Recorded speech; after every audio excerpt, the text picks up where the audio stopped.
Alright everybody, so we're back again for another Thinkorswim video. In the last one we set up this flex grid.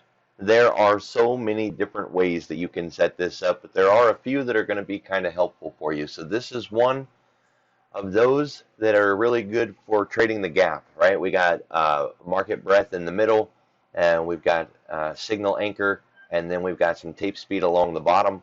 That's a really decent setup, but through the day there's also another opportunity to trade. It's kind of like trading the open with the gap. It's in the afternoon with the power hour. Things can go kind of crazy when market events or situations arise where we get a waterfall or a parabolic move in the market. We want to be able to trade that, and this is the same basic setup, but it kind of takes us back to the other one where there was news on the bottom instead of all the tape speeds. So you can go back to that default setup instead of using this one, or we can reconfigure everything again. You're going to find a lot of my saved links that look like this. The idea in these videos is instead of you using a saved link that I created, you are making your own stuff, and now you'll know how to make your own stuff so that you could make it in a way that makes sense for you, that is comfortable for you, designed by you with your color scheme or any other things that you want to use. You now know how to do that. You can set up your own flexible grid, and you know where to save that material. In here you can see after you've saved it, you can go in and share these, or you can go in and open these. I have a lot of them. All right, one thing that I would recommend is that you save them in a name format that makes sense to you. In a previous video I showed using the caret. Notice here I'm using a percentage sign. When I do that, it groups up the names. Anything that starts with a percentage sign will be first, and you can use numbers, you could use letters, whatever you want. The reason I do that is so that things get grouped, because they get alphabetized and listed in an order. If you keep track of this and you clean it out really nice, you've got everything set up ready to go.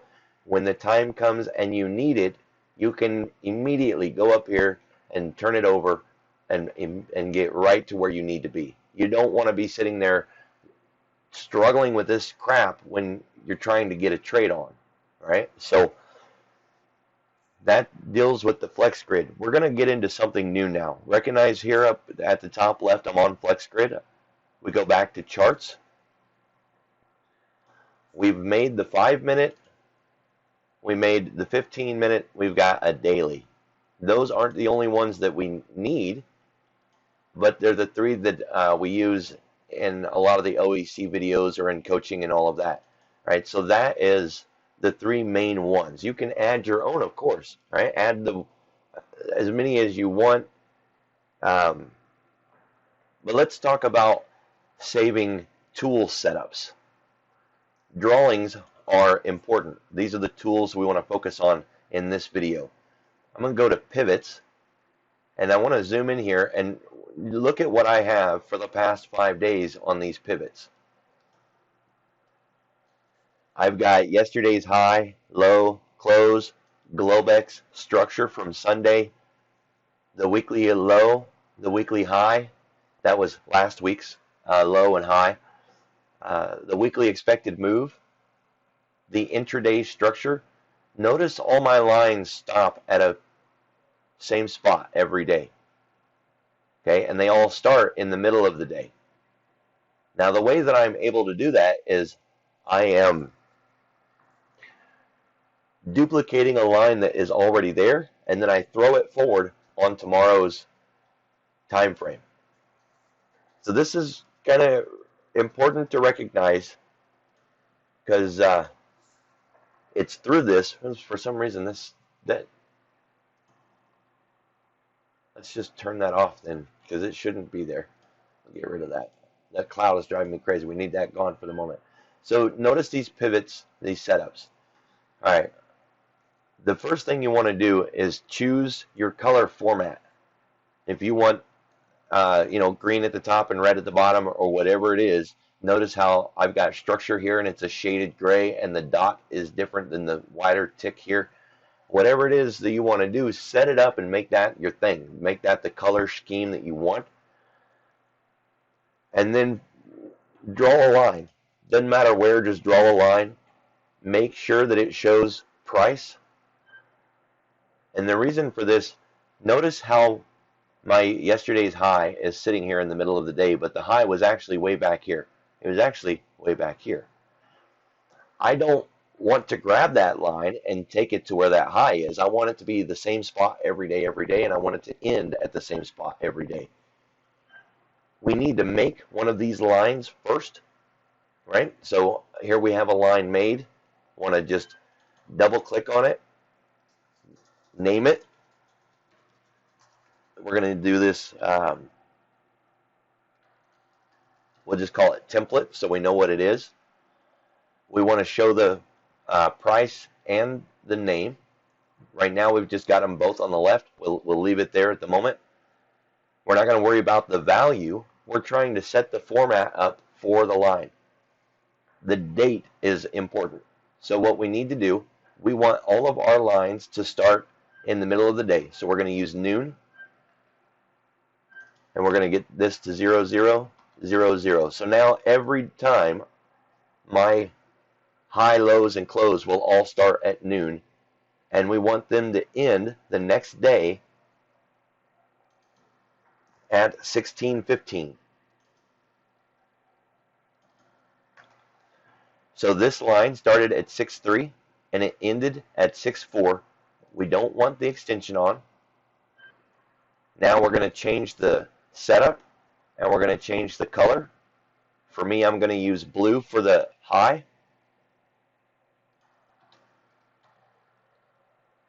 And we're going to save it. So you can see that I now have the right distance. Let's see when this one started. At 1300, so at 1 o'clock. So let's change that. Instead of noon, we're going to use 1 o'clock. We'll double click on that. We'll go back in and we'll change this to 1300. So now right there, I've got the setup that I have from these other lines. Okay. Every single day, all I want to do is duplicate this line and throw it forward onto the next day. Right? But here's the thing. We don't always know what that value is, right? If I'm looking at this and I kind of just hover my mouse, I can kind of see what the value is, but I'm not quite sure that I'm on the tick that I need to be. That's frustrating. One way that you can fix that is draw a new line. Okay, so now I've got a line drawn, and I can ask myself, what is this high? Now, since that's the highest high, it actually gave us a label, but if it hadn't gave us one, we would need that number. Right? So we could grab that line now, and we could let it come up and snap to that wick. Speaking of snap to, let's go ahead and go into chart settings and make sure that snap drawings to is set to high, open, high, low, close. Right? That we want that. That way when we get our mouse near a wick or a body of a candle, it'll snap to the high, low, or the wick. Excuse me. So now I can see 32.10.5. If I was wanting to throw this line forward based on the high of the day, I can double click on that, set that for today, and set this for tomorrow, which would actually be the weekend.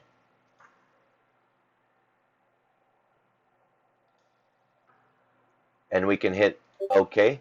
And now you can see that line right here, and that I didn't change the value yet. So 32.10.5.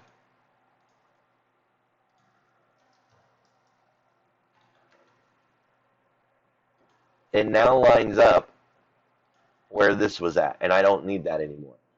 I could be looking at this and saying, well, where was the low? Maybe we're not going to revisit that. I can already get my low in place. The low was at 31.065. Now that I know that, I can right click on my old line and duplicate it and throw it up there. Or since you don't have a line yet, use the one that you just made. Right? So we can duplicate that drawing, double click on it, open it up, make this template low. I'm going to use orange for my template low. It's going to start at 1 o'clock. It's going to end at, you know, the next day at 16:15. That's the way all of these work, okay?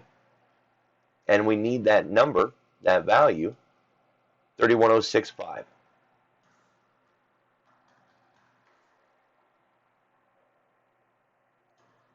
So now I've got that low. That's the lowest point in the last 22 hours. You can see how I like to name mine if it was regular trading hours or not, because if that low happens in Globex, which it did here, I want to know that it was Globex on my chart. I want to know it in my thing. So I named these template just to be able to do this video with you. But if I was actually setting up my charts at this point, I would be telling me what that line is. So that's Globex low. It's the lowest low from the Globex. This is Sunday's price right here, this gray shaded area. That's why there's nothing showing. It shows that line cut off right there. But if we had done that earlier, your line would start at 1 o'clock. It would go through the overnight session into the next day's trading and into the close. That's what we want that line to do, right? And that's what we've just created. So going forward, every single day, if I wanted to work on next week's lines, we could double click on this. We would set this up for Sunday night, and we would set this up for Monday's trading. That would be there. I went too far on this one, the wrong Sunday. So the 14th. And now when I do that, you can see that is gone. I should have duplicated that, not just threw it forward. It's all the way up here. And that's how we do it, right? Every day we'll just copy and paste a new line, leaving the old ones in place. So we can take and put this one back. We want this to be back at the 7th, and we want this one to be back at Friday. Oh, not far enough. One more day back. Am I not doing the right day? Now I broke it. So 6-7. Oh yeah, we're on the wrong week completely. This should be the 4th. There we go. Now we're back where we should be.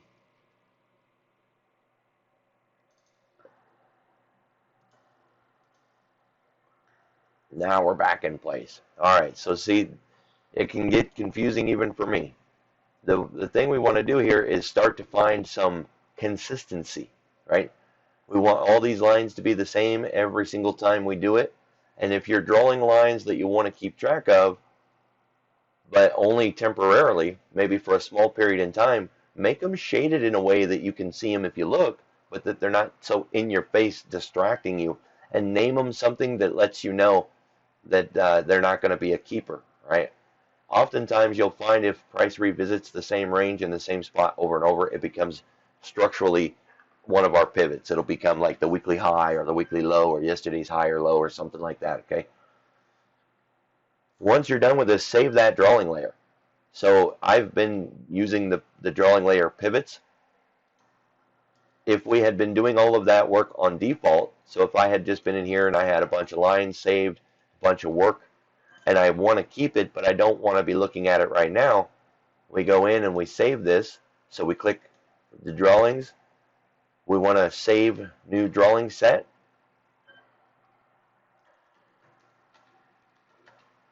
Name it something that you understand what it is. Now look, now that I've named it, I'm on that drawing set. I want to go back to default, and I want to get rid of those lines so that my default is always blank. So now I'm on the default. I have no drawings on this at all. And if I want to see those, I go back to that work. If I no longer want it anymore, then I can go in and just delete that drawing set. Okay, so trust me when I tell you there's a lot of value in being able to save your work, like these cog lines.